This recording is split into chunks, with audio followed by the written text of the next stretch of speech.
Hello, friends, and welcome back. Glad to be here with you yet again.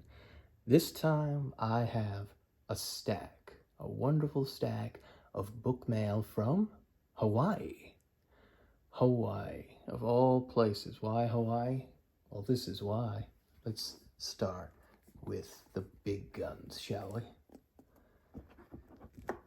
Look at that. Love in a Dead Language by Lee Siegel.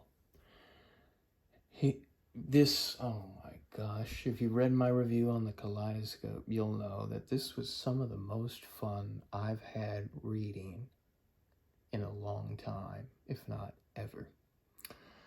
And based on what it's about, it belongs to what I'm calling the Perversity Trinity, which includes Darkenville's Cat and Lolita by Vladimir Nabokov.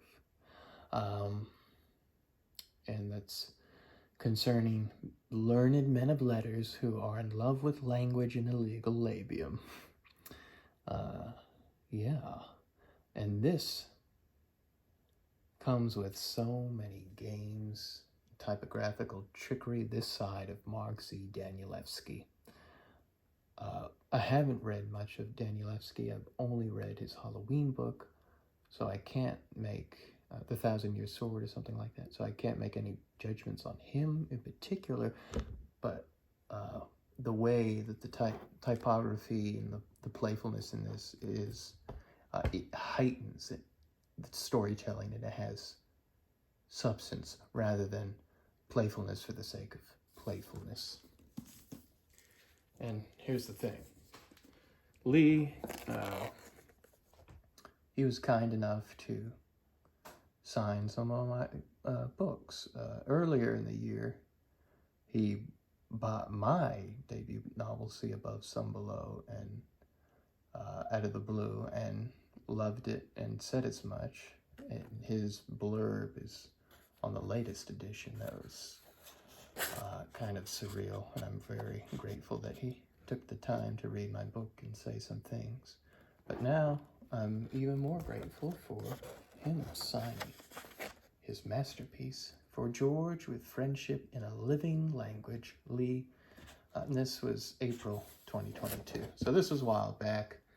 I just haven't had a chance to show this. I mean, my channel wasn't even in existence at the time.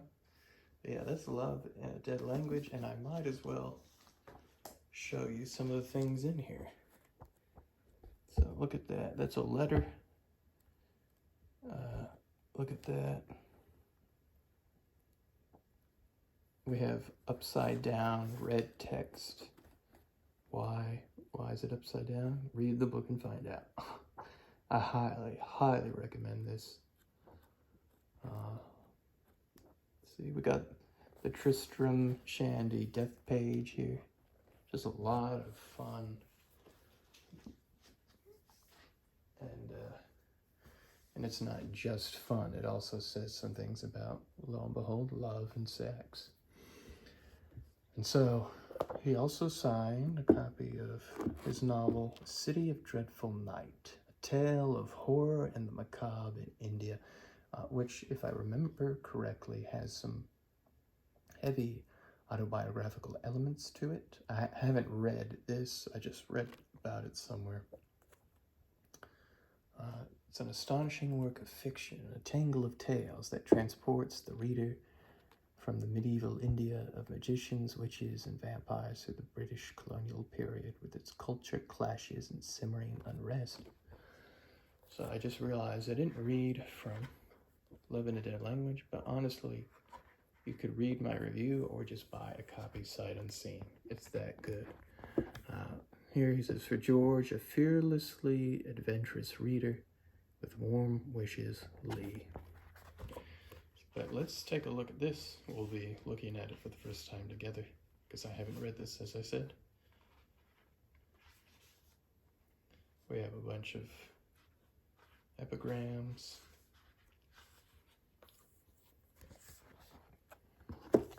Naked. Chitralekha is standing in front of the mirror, pouring coconut oil into her palm, rubbing her hands together gently. She massages the oil into her scalp, extending her fingers through the long, pliant cords of her hair to draw the lusciously shimmering dressing down through the locks, undoing twists and tangles, pulling toward the curling ends, tugging and squeezing, massaging and stroking, rubbing and rolling, then tying the tresses back to rest and drink up the oil as she bathes. Yeah, a little bit sensual there.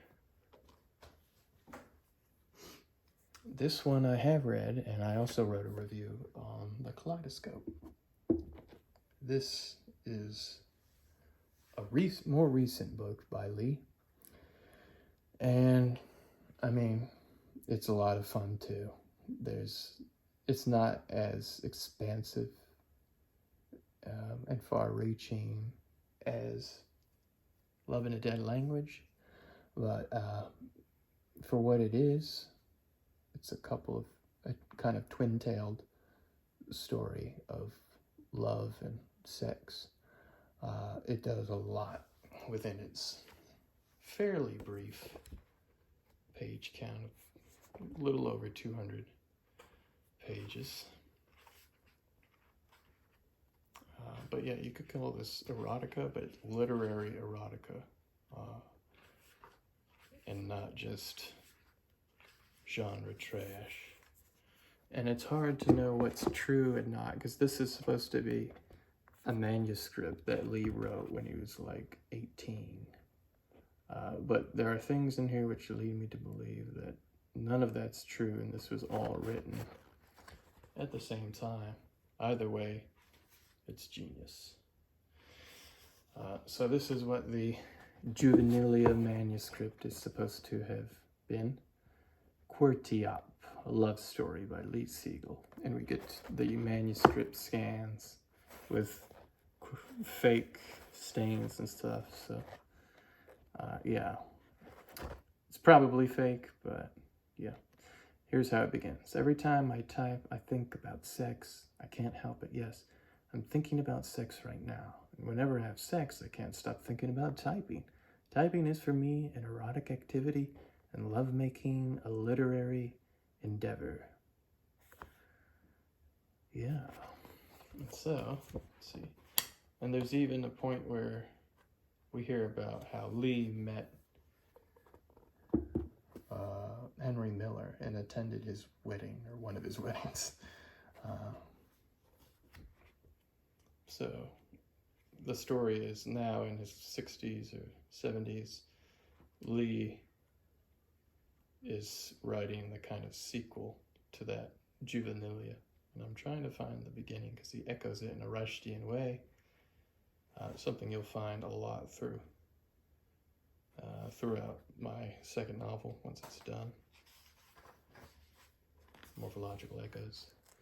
This is called Azertiap because of the different typewriter. I can't remember the exact story. But this starts every time I speak French or hear its luscious phonemes flow from the lips of women. I think about sex. Speaking French is for me an erotic endeavor, and every time I hear a French woman uttering her Romance language, I can't stop thinking about Seraphine. She taught me how to understand not only her mother tongue, but also how to love her. And yeah, there's, aside from scans of the manuscript, we also get this eBay screenshot. And yeah, I highly encourage you to get this book. Read them back to back, that and Love in a Dead Language, why not? But like a rock band, a lot of Lee's books have love in the title. So this one has an extra bit of specialness to the story. This is Love and Other Games of Chance, a novelty by Lee Siegel. Advance uncorrected proofs, not for sale. And yet, I bought this copy from Steve. It's Ex Libris Stephen Moore.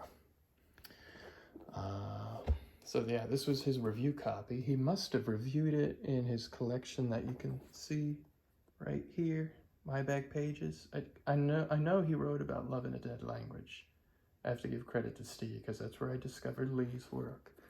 I don't know if a review of this is in that collection though.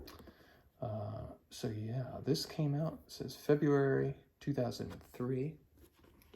It's almost 2 decades old, and it has the promo material from Penguin Press, and it has Lee's signature for George with admiration and warm wishes. This one's a bit of a thickie. It's clocking in at almost 420 pages. So let's see how it begins. Directions. When, in May of 1991, I flew to Los Angeles to attend my father's funeral, there was sorrow but no remorse. Grief was tempered by gladness that he had died suddenly at home of a heart attack while vigorously shaking a vodka martini without ever suffering the humiliating infirmities and disgraceful decrepitude that would have been his lot were he still alive today. Since following rabbinical commentary on the Council of Lemuel in the Book of Proverbs, it is a Jewish custom to take strong drink upon returning home from the cemetery after the burial of a parent. My brother Robert and I were devoutly drunk in observance of that holy tradition. We took turns mixing memorial martinis and composing toasts in honor of our father, filial obsequies that had evolved through the grace of inebriation from an afternoon solemn encomia into a loving nocturne of hilarious anecdotal recollections of the deceased. We were laughing when our mother entered the room. So you can see near the end there some of Lee's verbal skills come through, and that's really just the tip, the very tip of the iceberg. No pun intended on tip. So thank you so much, Lee. I'm a big fan, and I appreciate you signing my books. I'm hoping to have Lee on my podcast at some point. I still need to call him and figure out the details, but yeah. Have you read any Lee Siegel? Let me know. And if you haven't, please go out and at least get a copy of Love in a Dead Language and let me know how much you love it. And if you didn't love it, then, well, at least you tried. Get out of the comfort zone. So thanks again for watching, and I'll see you next time as always.